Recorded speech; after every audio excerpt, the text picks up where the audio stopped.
पता है मेरी आवाज़ कम आ रही होगी, इसकी सुन की ज़्यादा। मैंने साथ बेबी कैरियर भी ले लिया, किंडर गार्डन भी। डिज़ाइन भी आई नो के डबल कर्टन्स होना तो फिर ज़्यादा प्यारा लगता है। ये जैसे वो फ्लेक्स टाइप होता है ना, उस तरह से ये बना हुआ है। अस्सलाम वालेकुम। अच्छा, मैं ना अमायरा का किंडरगार्टन के लिए लंच बॉक्स रेडी कर रही थी और ये था उनका सेकंड डे जंगल में।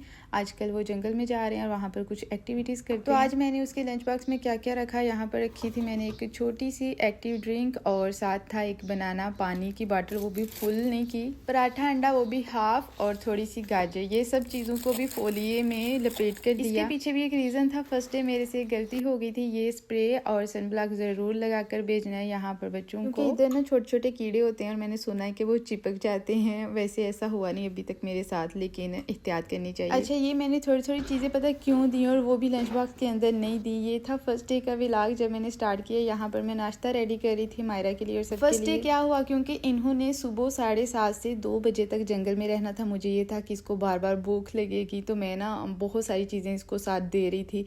ये दूसरा अंडा नहीं खाती तो उसके लिए मैं अलग से ये बिल्कुल सादा सा अंडा बनाती हूँ। साथ मैंने सोचा कि एक बर्गर तैयार कर देती हूँ, जिसके लिए मैंने स्पेशल ये सारी की सारी ना बर्गर पैटीज रेडी की एक दिन पहले। अंडा, पराठा, बर्गर और एक जूस की बोतल भी मैंने इसको बड़ी दी, गाजर, बनाना। तो इसका ना वजन ज्यादा हो गया। फिर उन्होंने बोला कि आप थोड़ी थोड़ी चीजें दे, वो भी फोलिए के अंदर डालकर, ताकि वजन कम हो। जो ऑर्डर किया था ये उसका थर्ड पार्ट आया। मैंने बताया था ना कि 3-4 हिस्सों में इस्तीफा है। ये मायरा की स्विमिंग ड्रेस था, इसमें ये कैप है। इमरान के थे 1-2 जो कि उन्होंने भी ओपन कर लिए, एक तो उन्होंने पहन भी लिया है। केक के लिए मैंने मोल्ड ऑर्डर किया है। अब देखें इसमें केक कैसा बनेगा, खूबसूरत लगेगा। वैसे हार्ट शेप की कटिंग कर सकते हैं अगर ऐसे केक बना के कट वगैरह करना है ना, क्रीम से सेट नहीं करना तो फिर अच्छा बनेगा इसमें। ये मैंने ऑर्डर किए थे पर्दों के लिए, जो कि मुझे प्यारे तो बड़े लगे, लेकिन गलती एक हो गई है कि यहाँ पर सिल्वर कलर मेरे ख्याल से ज़्यादा अच्छा लगना था और मैंने सिल्वर में किए थे, या फिर मुझे समझ नहीं आई, पता ही नहीं चला। वो गोल्डन कलर सामने था तो उसी में ऑर्डर हो गया। की भी ऐसी छोटी छोटी चीज़ें थी, लेकिन अब मैंने सोचा कि तीनों से ना ऑर्डर नहीं करना। बहुत प्यारे लगे थे ये 3 सेट एक बना है। अभी इसके लिए फ्रेम लूँगी और उसके बाद इसको सामने उधर ऊपर मैंने सोचा था लगाऊंगी। तो ये मुझे बड़े प्यारे लगे थे। इनकी क्वालिटी भी बड़ी अच्छी है, मतलब पेंटिंग नहीं है, ये जैसे वो फ्लेक्स टाइप होता है ना, उस तरह से ये बना हुआ है। इसमें ये वाला डोर मैट जो कि अभी ओपन करके रखती हूँ, ये भी मायरा के लिए कुछ पिंस थी। इसका ना माथे के सामने बहुत छोटे छोटे से बाल आ रहे हैं, तो ये मैंने देखा था कि उस चीज़ के लिए काफ़ी ज़्यादा बेस्ट है, तो मैं सोच रही थी कि ये उसको लगा दिया करूँगी। बहुत ज़्यादा बाल आ रहे हैं। पता है मुझे क्या लगा था, मतलब ये है सिर्फ अगर आपने नाम वगैरह आगे लगाना है, तो मुझे लगा ये पूरे का पूरा जो सेट है ना, आपको कॉफ़ी और शुगर वगैरह के लिए वो भी साथ मिलेगा। जब ये ऑर्डर मतलब मैंने ऑर्डर कर लिया ना, बाद में मुझे पता चला कि ये तो जस्ट स्टिकर हैं। जो अगर तो ये सोचा था कि इनको बाहर उधर सेट करूँगी। अब सेट कैसे करूँगी, या होंगी या नहीं, कैसी लगेंगी, वो फिर सेट करके दिखाती हूँ। तरह से अगर डिज़ाइन करना हो ना, तो आई नो कि डबल कर्टन्स जो होते हैं ना, उसके साथ ज़्यादा अच्छा लगता है, लेकिन यहाँ पर हमने सिंगल जो लगा लिए ना, यही बड़ी बात है। ये भी मतलब बड़ी मुश्किल से लगाए थे। अच्छा, अगर किसी को चीज़ों की प्राइस पूछनी हो ना, तो वो मैं मेंशन कर दूंगी और आप ये कोड मेरा यूज़ करना, इसके बाद आपको 30% ऑफ मिलेगा। आप जब नए घर जाएंगे ना, तो जब कोई और डिज़ाइन करेंगे तो फिर वहाँ पर ये भी यूज़ हो जाएगा। ओके, यहाँ पर बहुत अच्छा लगेगा, क्योंकि ओवरऑल जो थीम है ना, वो तकरीबन इससे मैच होता है, तो अच्छा लगेगा। एक फ्रेम मेरे पास है अभी, लेकिन अब जो तीनों है ना, एक जैसे ही लेकर आऊँगी ना, उसके अंदर फिर लगाऊंगी ये। और मैट तो सही फुलन देवी वाला आ गया। ये सही रंग बिरंगा है। ये बहुत अच्छा लगा था, गुड वाइब्स ओनली। ओवरऑल वैसे इसका कलर भी नहीं अच्छा। ये जो नीचे है ना फ्लोर, उस पर मतलब उस तरह से सूट नहीं किया जैसे होना चाहिए था। के लिए अब फिर से कॉफ़ी और शुगर सेट पहले लेकर आऊँगी ना, फिर ये स्टिकर लगाऊंगी। बस ऐसे ही ये काम चलता ही रहेगा, चलता ही रहेगा। अभी बना लेते हैं हम चिकन पैटीज। ये मैंने आपको बताया ना कि मैंने एक दिन पहले, जब इसका किंडरगार्टन वर्ल्ड डे स्टार्ट होने थे ना, तो उससे मैंने एक दिन पहले सोचा कि ये रेडी करके रख देती हूँ। इसके अंदर मैंने सिरका डालकर रखा है ताकि ये सारा जो गंद वगैरह ना ये उतर जाए। अच्छा, मैंने सोचा हुआ था कि ये चीज़ भी दूंगी, ये चीज़ भी दूंगी, इसको भूख ना लगे। पता नहीं मतलब वहाँ पर किस तरह की एक्टिविटीज़ होंगी। और फर्स्ट डे मैंने किया भी ऐसे, क्योंकि हम कहीं पर भी जा रहे हैं ना, हमें पहले भूख की टेंशन होती है कि किसी चीज़ की ना कमी ना रह जाए खाने में। फिर उन्होंने बताया कि ये ना इसके लिए काफ़ी ज़्यादा वज़न था, इसको उठा के ये चल नहीं सकती। और फर्स्ट डे तो उन्होंने थोड़ा बहुत इनको ट्रेन किया है, उससे नेक्स्ट डे इन्होंने चलना फिरना है, इधर उधर डिफरेंट एक्टिविटीज़ करनी हैं और बैग भी इनके पास होने, फिर ये सारा दिन उठाकर चलेगी तो इसके लिए ईजी नहीं होगा। अच्छे से वॉश करने के बाद मैंने इसको ना छोटे छोटे पीसीज में कट कर लिया था और ये था 800 ग्राम चिकन। उसके अंदर मैंने यूज़ किया है 1 अंडा, ब्लैक पेपर, 1 टेबलस्पून अदरक लहसुन पेस्ट और सॉल्ट आपने अपने टेस्ट के हिसाब से यूज़ करना है। और मैं यहाँ पे ग्रीन चिली भी यूज़ कर रही हूँ ताकि थोड़ा सा स्पाइसी हो। चिकन पैटीज या फिर नगेट्स बनाने हो तो ये एक तरह से ही बनते हैं, बस थोड़ा सा इनमें डिफरेंस है। लास्ट टाइम जब मैंने पैटीज ये रेडी की थी ना, तब मैंने चिकन के पीसीज बहुत छोटे छोटे किए थे, और जब मैंने छोटे छोटे किए थे ना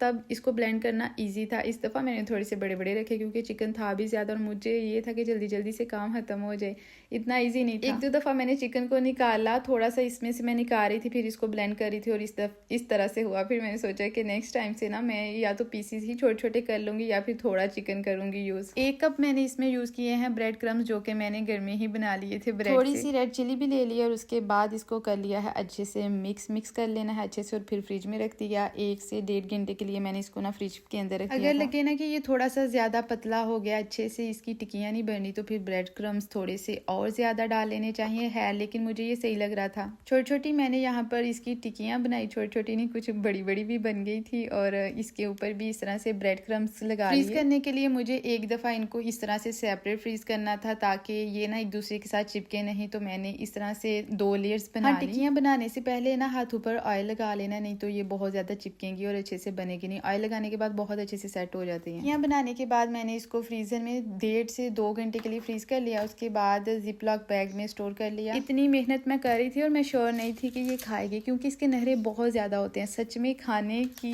इसको खिलाने की मुझे इतनी ज़्यादा टेंशन होती है ना कि पता नहीं ये चीज़ ये खाएगी या नहीं खाएगी। ये खाए ना खाए मैं तो खाऊंगी।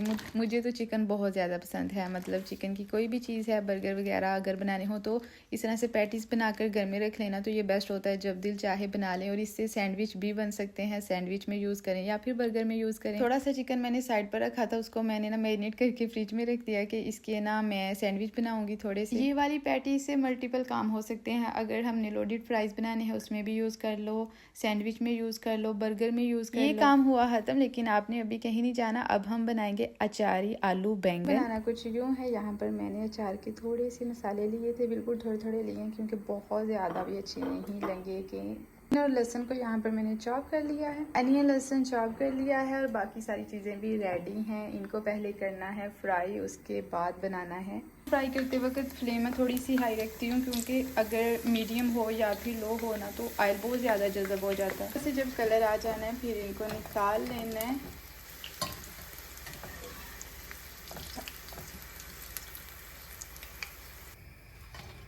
सोई थी तो मैंने सोचा कि जल्दी जल्दी से खाना बना लेती हूँ। उसको नहलाया था, मुझे ये था कि काफ़ी देर तक सोई रहेगी, लेकिन वो उठ गई है और उठी भी बहुत बुरे टाइम पर है। अब अल्लाह करे कि ज़्यादा ना तंग करे थोड़ा सा। अभी जब बुन जैसा कलर आ जाना ना फिर निकाल देना है। अच्छा, अगर आपको ज़्यादा क्रिस्पी पसंद है, कलर और चाहिए तो और ज़्यादा फ्राई कर लें। इमरान को भी ना वैसे मतलब इससे थोड़ा सा ज़्यादा फ्राई हो और कलर भी थोड़ा डार्क हो, फिर उनको ज़्यादा मज़ा आता है।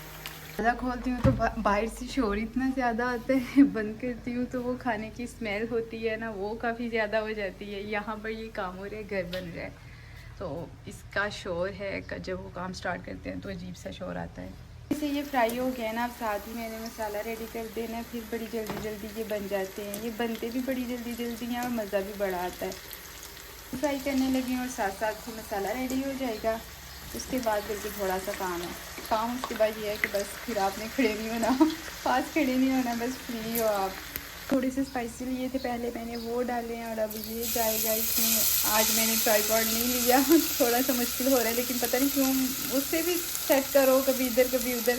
मैं सोचा कि बस ऐसे ही जल्दी जल्दी बना लेती हूँ। किसी और ने भी नोटिस किया है, वैसे मुझे तो ये ऐसे ही लगता है कि जब इस तरह से चॉप करके अनियन और लहसुन को आप पकाते हो ना, तो उसकी खुशबू भी डिफरेंट होती है, उसका टेस्ट भी डिफरेंट होता है। और अगर पहले आप फ्राई करके उसके बाद उसको ब्लेंड करते हो ना, तो उसका टेस्ट, उसकी खुशबू डिफरेंट होती है। इनके अंदर मुझे वैसे ना, मतलब ये जो आलू बैंगन की रेसिपी है ना, इन्हें इस ऐसे ज़्यादा मज़ा आता है। एक दफ़ा मैंने दूसरी तरह बनाया था, मतलब जैसे नॉर्मली हम दूसरा खाना बनाते हैं ना, कि हाँ ऑयल मैंने कम डाला है। पता है क्यों? क्योंकि जब इसको फ्राई करते हैं ना, आप जितना मतलब जितनी जल्दी निकाल लो, कुछ भी करो ना, थोड़ा सा ऑयल इनके अंदर जाता है, और जब उसको इसके अंदर डालेंगे ना फिर ऑयल पूरा हो जाएगा। पता है मेरी आवाज़ कम आ रही होगी, इसकी शुन की ज़्यादा, इसलिए मैंने सोचा कि इसको तो पहले मैं डन करूँ, इसको निकालूँ साइड पर और बाकी का जो काम है ना वो बाद में करती हूँ। अनियन लहसुन ऐसे ही रेडी हो चुके हैं, मतलब जो कच्चापन सा होता है ना वो ख़त्म हो गया है। कुछ देर तक उसकी ऐसी स्मेल आती है, स्मेल तो नहीं है मुझे, वो बड़ी मज़े की खुशबू लगती है। जब वो ख़त्म हो जाए तो समझो कि ये तैयार हो गए हैं, वो ख़त्म हो गया है। अब आराम से ये वाला काम करते हैं। ये पक चुके हैं, अब इसके अंदर ऐड कर देना है टमाटर और चिली जो कट की थी। स्पाइसेस भी ऐड कर देने हैं, सॉल्ट डालना है, चिली ग्रीन चिली भी वैसे मैंने काफ़ी ज़्यादा यूज़ की है। 3 टेबल मसाला इसमें अभी ही ऐड करूँगी क्योंकि बाद में मिक्स अच्छे से नहीं होते। आगे को अच्छे से मिक्स करना है, मिक्स करते करते ही टमाटर भी सॉफ्ट हो जाएंगे। उसके बाद आलू और बैंगन को डाल देना है, बस फिर हमारी रेसिपी जो है ना वो तैयार है। उसके बाद दम में थोड़ी बहुत जो रह गई है ना वैसे ही वो सॉफ्ट हो जाती हैं, जब उसको फ्राई करते हैं ना पक जाते हैं, तो बाकी जो 10% रह जाते हैं ना वो दम में पक जाएंगे। छोड़ दिया है, इसका मतलब है कि उसकी बुनाई हो चुकी है कंप्लीट। अब इसके अंदर डाल देने हैं आलू और बैंगन और एक साथ ही चिपक के ये नहीं उतरा। आलू बैंगन डालने से पहले 2-3 बचा के चाट मसाला डाल के वो भी खा लेने हैं साथ ही। जस्ट इसको मिक्स करना है ताकि ये जो मसाला है ना वो ये अच्छे से मिक्स हो जाए। उसके बाद इसको दम पर रख देना है और बस सालन हो जाएगा तैयार। उसके बाद हम डालेंगे इसके ऊपर फ्रेश धनिया। 7 मिनट दम पर रखा और बस अब ये बिल्कुल रेडी हो चुका है। देखो ऑयल इसने भी छोड़ दिया, ये सारा फ्रेश धनिया डाल दो। मैंने फ्लेम बंद कर दी हुई है, ये भी बुलबुले छोड़ रहा है, पता नहीं क्यों, अभी शायद थोड़ा सा गर्म है इसलिए। तो आप लोग ट्राई करना और मुझे बताना कि आपको कैसा लगा है, इसका टेस्ट मज़े का लगा या नहीं लगा, और इसको बनाना ईजी या फिर नॉर्मली जैसे हम आलू बैंगन बनाते हैं वो बनाना ईजी है। आ रही हूँ मायरा को लेने, तो मैंने साथ बेबी कैरियर भी ले लिया है, किंडरगार्टन भी। वापसी पर मायरा को इसके अंदर बिठाना है और आतिश को फिर बेबी कैरियर में उठाऊँगी। बताने का मकसद पता है क्या है, जो लोग भी अभी आ रही हैं ना, जो भी मतलब लड़कियां वुमेंस जो भी पाकिस्तान से इंडिया से आ रही हैं ना, तो ड्राइविंग जो है वो सीख कर आनी चाहिए। क्योंकि यहाँ पर बच्चे जाते हैं किंडरगार्टन और उसके बाद स्कूल का तो है, उसका और हिसाब है कि आपने बस स्टॉप तक छोड़ना है। किंडरगार्टन के लिए आपने किंडरगार्टन तक छोड़ के जाना है और लेकर आना है। और छुट्टी करने वाला यहाँ पर कोई चक्कर होता नहीं, मौसम जैसा भी है, आंधी है, तूफ़ान है, बारिश है, कुछ भी है ना, छुट्टी आप स्कूल से करवा नहीं सकते। बस बच्चा जब बीमार है, कोई बड़ी ही सीरियस प्रॉब्लम है, तब छुट्टी हो सकती है। उसके अलावा आप यहाँ पर ऐसी छुट्टी नहीं हो सकती कि जी बारिश बहुत ज़्यादा हो रही है, स्नो है। ये नहीं कि यहाँ पर नहीं कर सकते, यहाँ पर करते हैं। यहाँ पर आकर एक दफ़ा तो आपने टेस्ट देना ही देना है, तो उसके बाद ही आप चला सकते हो। वहाँ से करने का मकसद ये होता है कि आपके अंदर वो एक जो चीज़ है ना, एक डर सा, वो ख़त्म हो जाता है। कुछ आपको समझ जब आ जाती है ना, फिर यहाँ पर आकर टाइम आप थोड़ा सा भी दे दो, इनके रूल्स को फॉलो, उनको एक दफ़ा लर्न कर लो, उसके बाद आसानी हो जाती है। क्योंकि यहाँ पर ये बहुत ज़्यादा एक्सपेंसिव है और ऐसा नहीं कर सकते कि हम बार बार फेल हो रहे हैं और फिर से कर रहे हैं। लिए जिन लोगों ने तो स्टार्ट से करना है, और वो हम भी मेरे जैसे अगर ऐसी चीज़ों से डरते भी बहुत ज़्यादा हैं, उनके लिए काफ़ी टफ हो जाता है। अगर आप किसी मेन सिटी में रह रहे हो ना, तो फिर भी वहाँ पर काफ़ी हद तक जो है ना लाइफ थोड़ी सी आसान होती है, जब तक आपको ये नहीं आती, ड्राइविंग नहीं आती, आपके पास परेशानी नहीं है। अगर आप विलेज में रहते हो तो वहाँ पर थोड़ी टफ होती है। क्योंकि यहाँ पर मैं बस पर जाती हूँ किंडरगार्टन छोड़ने मायरा को, तो बसेस का जो टाइम है ना वो एक घंटे के बाद है, 1 घंटे के बाद आ रही हैं या जा रही हैं। फिर अगर आपने फ़ौरन से आना है, आपका 5 मिनट का काम है, 1 घंटा आपको वेट करना पड़ेगा, बहुत ज़्यादा टाइम वेस्ट हो जाता है ऐसे। आजकल यहाँ पर वर्ल्ड मतलब जंगल में जाते हैं ये किंडरगार्टन वाले, वहाँ पर बच्चों को लेके जा रहे हैं, वहाँ पर कुछ एक्टिविटीज़ करते हैं। 2 वीक इन्होंने इधर ही आना है, और जिस साइड पर इन्होंने पार्किंग रखी है ना, बच्चों को जहाँ पर छोड़ना है और फिर आपने पिक करना है, वहाँ पर बस स्टॉप ही नहीं है, उस साइड पर बस ही नहीं जा रही। प्रॉब्लम ये है, आधा घंटा आपने वॉक करनी है, फिर उस पॉइंट पर पहुंचना है। और मैं यही सोचती हूँ कि मायरा सारा दिन चलती रहेगी वहाँ पर, पता नहीं क्या क्या करती होंगी, तो इतनी ज़्यादा थक चुकी होगी, फिर वापसी पर भी चल कर आए। इसलिए मैंने फिर सोचा कि मायरा की जो पुरानी थी ना किंडरगार्टन, जब मायरा यहाँ पर नहीं आई थी ना, तो तब ये ली थी, क्योंकि इतनी चलने की आदत तो थी नहीं, और यहाँ पर फिर घूमने फिरने निकलो और उठा कर तो बंदा वैसे ही थक जाता है, अकेले ही होते हैं। अब ये रही थी, मैंने सोचा कि आज ना आबिश को इसी के अंदर लेकर जाती हूँ, वापसी पर आबिश को उठा लूँगी, हमारा इसमें बैठ जाएगी, आराम कर लेगी, थोड़ा सा उसका रेस्ट हो जाएगा। ये आधा घंटा जाते और आते भी आधा घंटा लगा, मतलब 1 घंटे से ज़्यादा जो टाइम है ना ये मेरा वेस्ट हो जाना है। अगर मेरे पास फ्योरशाइन होती, मुझे ड्राइविंग आती होती, 2 मिनट का ये रास्ता है गाड़ी पे, तो मैं 2 मिनट में जाती, 2 मिनट में वापस आ जाती। टोटल लगते मुझे 5 से 10 मिनट। इसलिए जो भी आ रही हो या फिर नहीं आई हो, अगर अभी आपके पास बच्चे नहीं है ना तो जल्दी से ये काम कर लो, नहीं तो बाद में बहुत ज़्यादा प्रॉब्लम हो जाती है। आप बच्चों को छोड़ के कहीं जा भी नहीं सकते।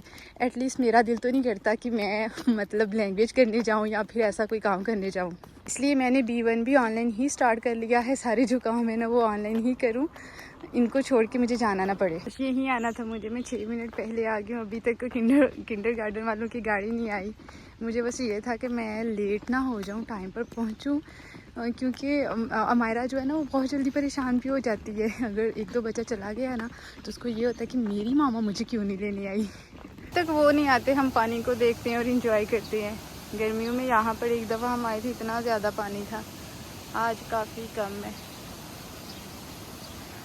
सामने आना स्टार्ट हो गए हैं, अब हमारा पता नहीं कब आती है। मेरा बीबी आ गई, हगी नहीं करना। मैडम आ गई और वो बैठी है अब इधर, और अभी यहाँ मेरे पास। ओके रख लो। आज तो हमारा आराम से बैठ कर जाएगी, हैं? थोड़ा सा भी नहीं चलना पड़ा आपको तो। ठीक है। और किया क्या क्या था आज उधर? बहुत कुछ। हमारा वो वाला घर तो टूट गया, क्योंकि हमने एक घर देखा था वो बहुत ही मजबूत था, इसलिए वो टूटा नहीं। तो आज हम उसी घर में खेल के आए हैं। अच्छा, तो आप लोगों ने उधर घर भी बनाया है जंगल में? हाँ। क्या बात है आपकी तो। शुक्र है कि मौसम अच्छा है, नहीं तो गर्मी हो और आपने वाह करनी हो तो वो फिर फुल ही दिमाग ख़राब होता है। इतनी प्यारी ये भैंसें लग रही है ना यहाँ पर। आपको एक्सपीरियंस तो हो गया होगा कि और ड्राइविंग जो है ना वो सीख कर आनी चाहिए यहाँ पर, वो बहुत ज़रूरी है। अगर आप किसी मेन सिटी में हो ना तो कुछ देर तक वहाँ पर तो गुजारा हो जाएगा, क्योंकि वहाँ पर बसेस ट्राम 2-2 मिनट के बाद आती हैं, 5-5 मिनट के बाद आती हैं। लेकिन मुझे ऐसा लगता है कि आपको विलेज साइड पर रहना चाहिए, जो सिक्योर हो, जहाँ का माहौल भी अच्छा हो थोड़ा सा। सिटी की लाइफ और विलेज की लाइफ में बहुत ज़्यादा डिफरेंस है। सिटी की लाइफ में बहुत ज़्यादा फ़ायदे भी हैं, कुछ नुकसान भी हैं, और जो नुकसान है ना वो मुझे फ़ायदों से अब बड़े लगते हैं। स्टार्ट पर मेरा भी दिल करता था कि मतलब हम किसी शहर में शिफ्ट हो जाएं। अपनी मैं कहती इमरान को, मैं कहती हूँ कि नहीं, हम ना मतलब मेन सिटी कहीं पर भी है ना वहाँ पर नहीं जाएंगे, कोई ऐसा ही एरिया देखेंगे। जो यहाँ जर्मनी से भी व्लॉग देख रही हैं ना, मुझे कमेंट में बताना कि आपकी लाइफ कैसी जा रही है। जिनको ड्राइविंग नहीं करनी आती, जिनके पास फ्योरशाइन नहीं है, आपका कैसा एक्सपीरियंस है। और अपना बहुत सारा ख्याल रखना। हम तो अब जा रहे हैं, घर जाते ही ना बस रेस्ट करना है, गिर जाना है। मायरा को खाना खिलाना है, उसने भी सोना है, थोड़ी देर सुला के फिर उठाना है। सोना है ना, सोगी टाइम पर जाकर, फिर रात को भी जल्दी नींद आ जाएगी। नहीं सोना। सही हो गया है। बस हम घर पहुंचने वाले हैं, जहाँ से चले थे वहाँ पर वापस आ गए हैं। आपको अगर वीडियो अच्छी लगी है तो वीडियो को लाइक करना, अपना बहुत सारा ख्याल रखना, हमें भी तो हमें याद रखना। अल्लाह हाफिज़।